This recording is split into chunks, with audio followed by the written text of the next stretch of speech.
Ay mga idol, gagawa tayo ngayon ng Sniper 150 na makina. Gagawin nating pangkarera. So gamit ang mga piyesa ni Pitts Bike. So ito yung mga gagamitin nating piyesa mga idol.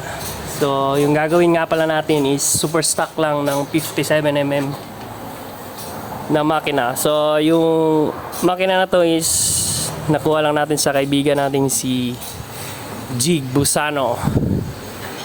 So may kasama tong crank frame syempre.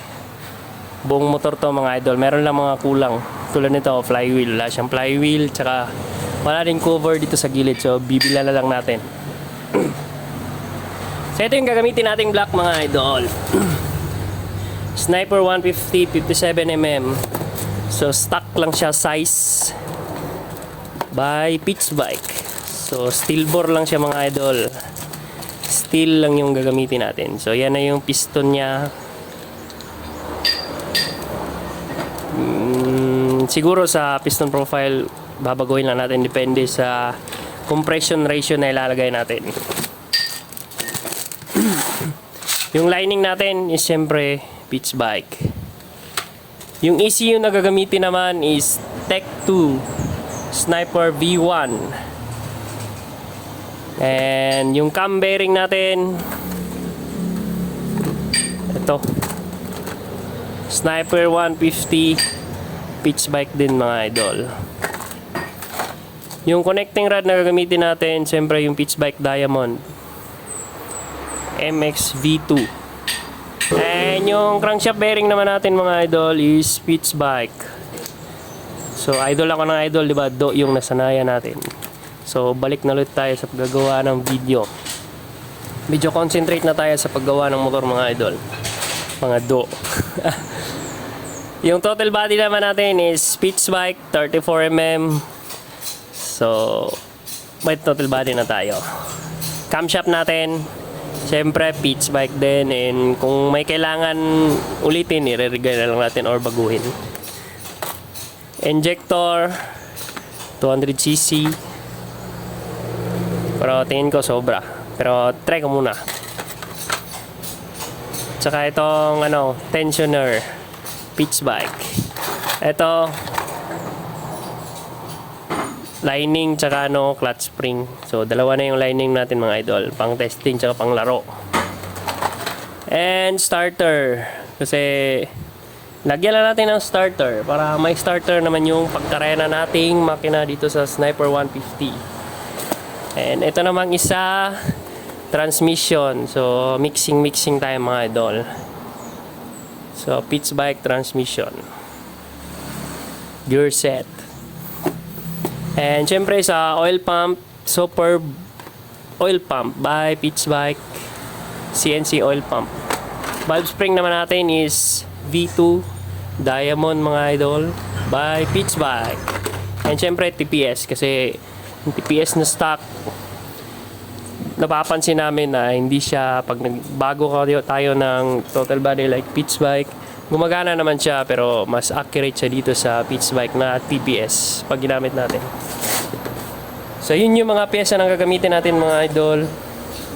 And siguro naalala nyo na makailang beses din tayo nag-champion sa category na to, mga last 2023 to 2024. So balik ulit tayo sa category na ngayon na to. Kasi yung motor natin na nag-champion is 65 open na. So dito naman tayo, gagawa naman tayo ng mas maliit na makina, which is super stock.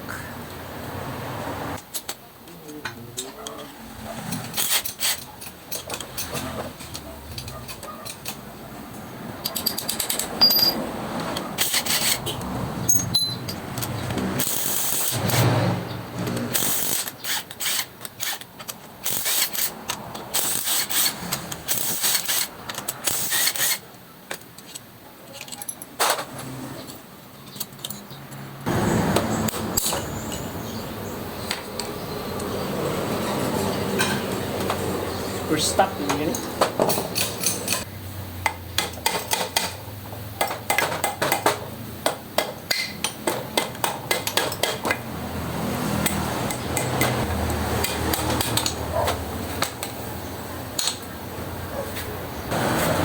So, ito nga pala yung laman ng makina. So, naubusan ng oil. Hindi pala marunong mag-change oil yung may-ari nito.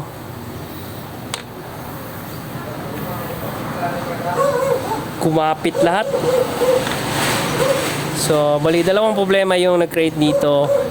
Lack of oil or lean yung engine.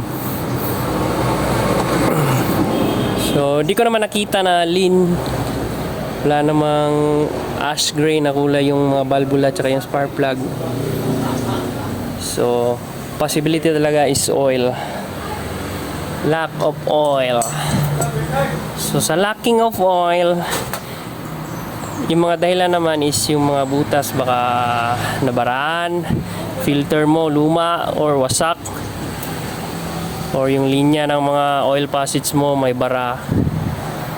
So, maraming dahilan. Kaya di pwede mag-assume na yun lang yung kulang. Pero possibility talaga is pag ganitong overheat, walang oil. So, yan na muna ipapakita ko sa inyo pagbuo by next video na. Kasi marami pang dapat gawin dito. Linisin, tapos check yung mga bearings. Ciao!